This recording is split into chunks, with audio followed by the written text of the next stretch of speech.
Yes, my Ghana update so bi say say dey hye mu bi so fukum chacha wakasa e na wo che say Ghana nipa na ni re hye ni mu ana onim se ono de oba e na mbutudwuma Ghana beda ne te sa buchire e na adam kwakufu ado ampeni ambaso na ado ba ye no ne first 4 years no amanfo hu niema wodi go akwan so edi adanse sample na betimi aboa ama Ghana afa ne ntuma pa e de efra na no mu e na wo che say de ntia na adam kwakufu ado ntimi nye na dwuma ye na e ka me ss ni ma bia ebisi ba sa Ghana for year na face the country na face one hwane ade ade nyina ne nyina ne say ya chechira na adam kwakufu ado Ghana ye mampanyini ya chechira nsunsumu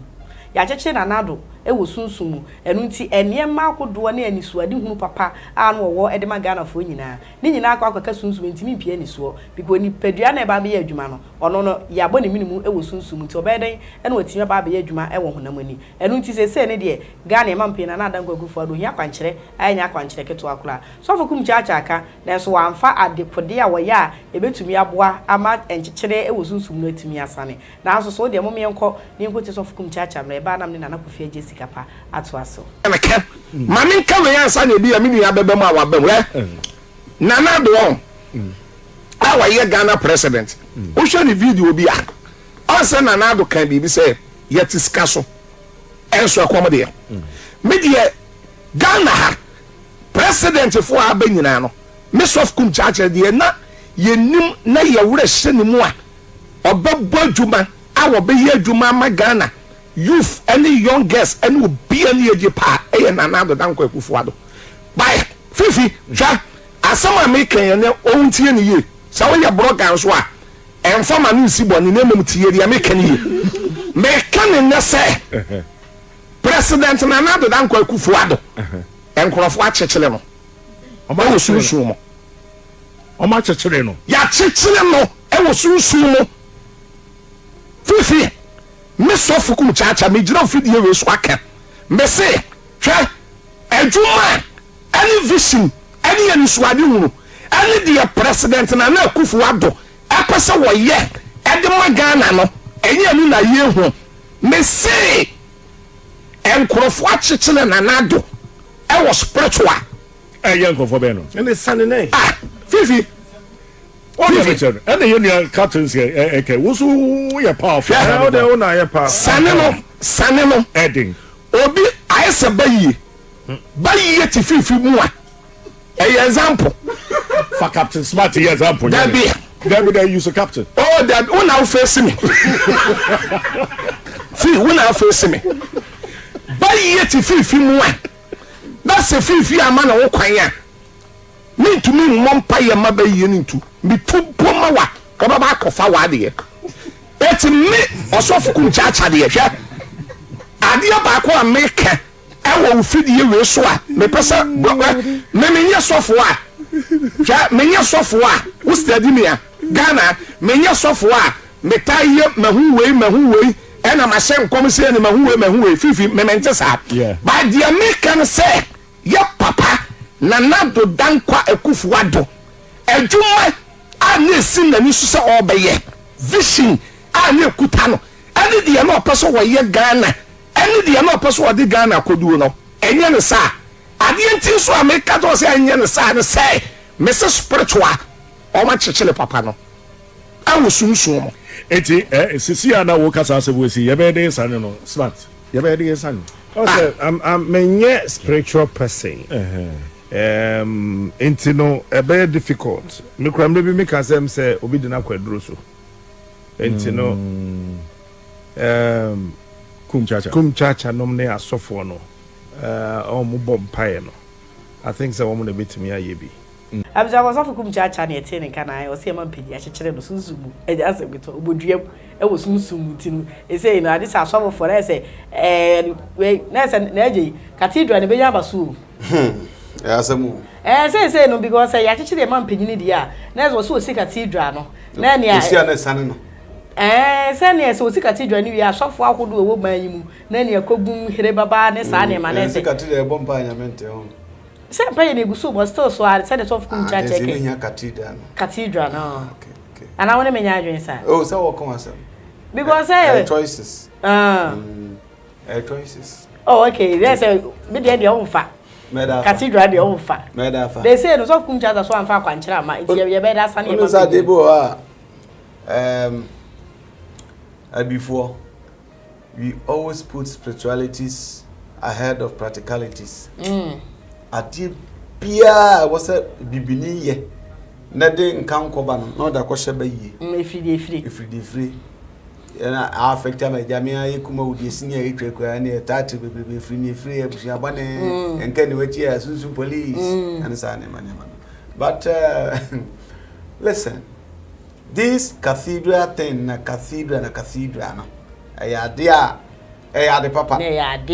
ayade papa ba nya de a yehia asoman bebrebe sa asoman because already we have so many cathedrals in the country. Those say individual America crown na mo sika so in God we trust na mo American cathedral. Okay, other true be say before you show any Musa as ye no ye pese ye change am say ye don change obi a na oni say na je obi wono ma wotimi che na de na oba be master than you we nya master o we suatra. Really, I'm telling you, because say we the Christianity aba yeso yesom ne hu sampa nyame mu ode etini ya fa yeso aboye no when the Bible no say o say me babedwiri aso dan oyagu de nipa de nsasi ye no na mom de me mesini de enyi nipa nsa na ode asie. He was talking about your heart. Okay, wakoma unipa dua na ye na say asat now nyankopon aso dan ni na Christopher bebre ko asore, but they don't understand the doctrine, they don't understand the Christian principles. Yes, Christ born as emremudu emo no awu ye no entomadana e tent dana entomadano emute. They don't even know what that means. It means that now the bondage and the barrier between nipa ne Nyankopon ntem no unkosi obi subiem kaneno nanka edusufo ayebone edusufo leader na ono na bekoto baba no akodan akosire Nyankopon. Okay, ti okwa homa so ne nan so okona se ye che edumre wo so oba na omaya na che so ono skra abone won huntu wuni atwena beto abonten na so okona mre so oba na se ne ho so mu na sa de motie etie no ache se nyameso ne practicalities obi etu ko Nyankopon ebo mpa echi Nyankopon ne se nyameso na baba ya adwene nti no say mi nya mu jeje mu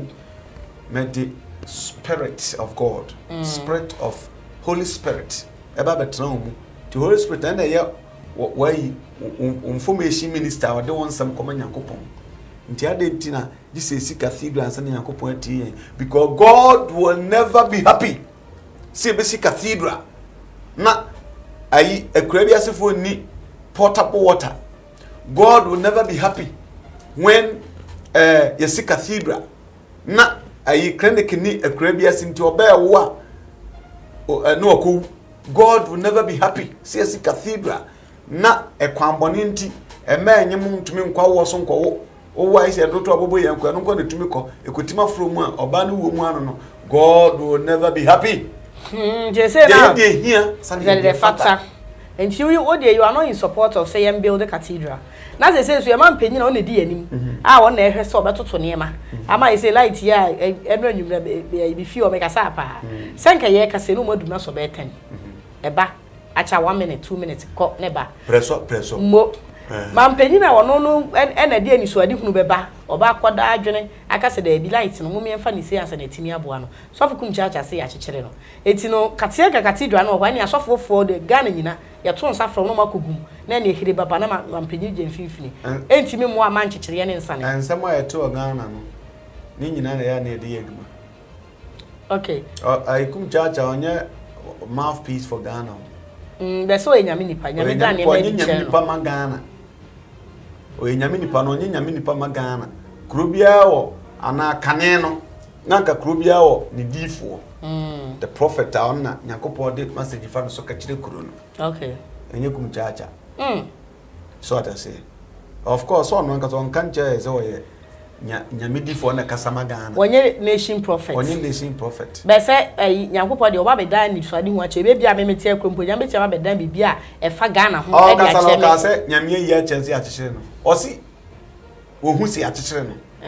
onu hu thank God so anka say wo ani awani ase be nye nyankopon na enim no na aka kire no because no si akyeche sunsumu asem no sunsun sa na ko sunsun ya kire no sunsun ye sunsun papa na sunsun bane wo enti sunsun de ahim ne ohun si akyeche no enya concert no ye nye oman na sa na jodo hu se ye man pegi akyeche ye nkyeche obi ahute tie me ka se bi akyeche wo ansa na ye nto abema onipa bi mo ma ye mampani wo kuro bi so no do you know tumi edinachi okay yeah obi abetumi aso akɔkyeche just like that hello say tumi be to so me just said the moment somebody Akufo-Addo na ega na nyame sisi a if you like on na ega na nyame Akufo-Addo that is say Nyankopɔ firi woni e ba asase so a because obi esu a Akufo-Addo we nyame firi a omampani ihunyembo Akufo-Addo is God okay eti God no why na wo kuro no mu a obetumi akyekyere no apart from the supreme God obi akyekyere no adwuma na bia perhaps the person ehunu no nyesa na ehunu no but na Daman mane ha ono so akyekyere na ana na Ghana for to aba kum jaja ne kyerese na na do ye man panyini die Ghana ho dadwene da no so ebia na ye ex president na Ghana ho dadwene na no so bebre aha beto kyerese na na da Akufo-Addo ye man panyini die Ghana ho dadwene da no so a ono ni nipa na nke wo se obeyi Ghana free wo ha ne atete mu na e say waba na so still ha ne atete nda so na me kyerese ha ne atete no listen yentia die biase ha ne atete till the end of the world and we are say atete be koso wo because there will be no equality say nipa nyina be ye peda okay eti atete na see ye kan amanfo say atete wo day in day people are buying expensive cars, day in day people are buying expensive houses, day in day people are buying expensive clothes. Now me madam fubi ko hwe apa bi onenam ha na anu ko hwe ya oda ayi your friend is saying Camry, Toyota Camry eno yi perfume bi kire me perfume no 6 million ene gunu ho 600 Ghana cedis perfume ene gunu ho ene omie gunu ho na pa bia onye obia o nya despite asana me kanya kan Japan asana me kanya kan pom na me wa ngasa wadamfo me amadamfo oyonko a wunim na se me nyonko a menim no okay se bia na dwuma ye okay I rest my case but into kasa ho kira ba me my emphasis no about na dwuma ye na dwuma ye aho kira na yesi e wo ho no of course I want you to I want you to because so we say bia me this scenario kira say yesusha no na nam bi oni efra na rufua de bia osa asem meka it means that it's true and nam bi oni efra na rufua and they would akota kotuvu ko na Ghana for win do so what I say they have kwan na God can say and nya dia so what I say rufua but that time na yesusha no na eyi miensa tetsem ha 3-5 pesos na akotoba ma say the we are here dio nti nam kitenkiti we fa that was about 20 years ago more than 20 years ago ko dem susakura so what are they na say na say sabre no say mo say ahokire wa dey tin ne say ahokire wa ye onwa and ahokire ko so awo and we have people who are complaining also in America. People are complaining in UK. That means on Saturday and Saturday in Nanype. It's a hotel now. Can go for the new job. Yeah, be a sabre na waka roof as na Ghana. Yenya oil like 2 idea. O say now you I'm man looking at. Oh, you. But na Jenny na ka na man for. Oh, you near 2. Any since any omu who say any man we like any. Oh, you na for the rest near 2 no. And I me chese na you na be discover. Aha, ko for na be discover. Discover in 2007 no. And I will call it. I started say year 2. Exactly, no be almost a roof for say the Ghana head you. Sabrina Ghana, you need Yankasa oil like you 2. And I just said the oil cannot be a comparison in this argument because oil near Yan for Sobia also. So what I say, oil na ye to know, Yan for Sobia also to add it now. Yede be yaste kaka sanka oye no ye nyam faso bi oso de na ase ene oye na be de o si nyam faso ma ye ja complain ba oye nyam faso bi de no embem eti o mampani Akufo-Addo ni so ade hu se de kum cha ka se enye no ne ye hu no e de no pese hu fine o ka se one district one factory was started enwie peyo was started enwie peyo okase one village one da was started enwie peyo okase the free education beba was started enwie peyo okase or the planting for food and job beba was started enwie peyo okase the youth in agric beba was started enwie peyo ntini na ni so adim no okase or beba nyina no oye enti enko wie peyo doesn't mean say atche na enwie peyo here more practicalities untum ko si commander sugar factory wa bra treba kokulengum untum ko si commander sugar factory wa bra undu a shudifobia na si factory wia sugar the sodas na ye nyamfa sodas na nya si che na de ayi no say nye say sugar cane ahwede na de na wa kwaya factory na uni ahwede na obeda sugar man yi. So we need practicality, we need to apply this sadly with the date, we need to apply it. It's not spiritual. Really? And yes, spiritual akokra. It's in any way, and that's how we man penny funny serious. Na na so for you omudino. Wa mo mo mpa hwehwe mu hwa ade. Tie, obi an chichire Kufuado. En na peso nya ho nti ase. O nyame nya, hwan na wo krobotu achichire nyame. De na kan ti ase. Hwan na wo krom ha. Ghana no sisi ye hene ye nyame ene Kufuado. Ghana nyina ye nyame ene Kufuado. Because MBC we nyame sin chade wage Kufuado edum la Kufuado kwan na Kufuado niam na Kufuado to ne nyame to be to chire obi from this town, I mean this country, and means and chire Kufuado. It's a fact. We practicality, we need to apply our common sense knowledge. Nyemfanya di makeke tiawa enya chichire bia ti kasa foforo menti asa foforo. Anyway, my cousin for the idea so because they also young chichire de ne de na je say we say you want pay back from penny fu asofo be for some bomb pay every day they will be friend nyame no obi nyina ho ti Kufuado on the fast so say yankopon kra na o san tu agina ho unu say nyame tu agina ndi o say mama ye money pass yesu ni esaso oni nkofo bi na ekasa okay ndi Kufuado so omo ono bomb pay omo ono tu agina na ka okay so no e so to kumjacha kan na ko de ho akwankyere so ba ye what you say because he revealed to what redeem mahusi achire Kufuado nti say na so ye na nchechire no ko na aba kan trust say one ntumi nka bie we ye nipa hunu mu a human understanding in this spiritual babia in this spiritual ba akokora say doctor about say osre na ye oya osre na ye oya nti dia say osre na ye oya sa osre na ye oya. Nessa doctor Okusia said you discover Sreya and you discover Sreya and also Okusia said you discover Yesa. Okay. Please, let's not joke. I'm a one for just as I come by a catching me. SNA, one for country, I said a bear Ghana for Virginity. So Boko body and your non but me, I will net. You don't buy the idea of say actually a man penny. And no, I don't buy. I will not even look at it and put them. I buy. It's nowhere. It's far away from the truth. I do. I was in the panel. You can say actually why. And so we are. On we are some one empire na die or lakeno. Onyankopon supreme being no ni tumi o diama no se so atia o man the bin kan on fanya you could do no die obia we did the country cannot own 20 children. Okay. That je tie dis na wo dey see ko ba bia kura bi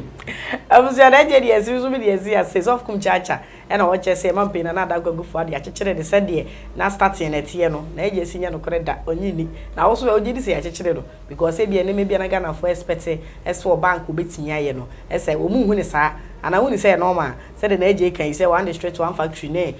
ho ahwa ni na wa sha ase enti no sa pepe na amamu na no bi so wo bu na na me di ya dwa e champo e di masi adomdo me ye be say hia yakram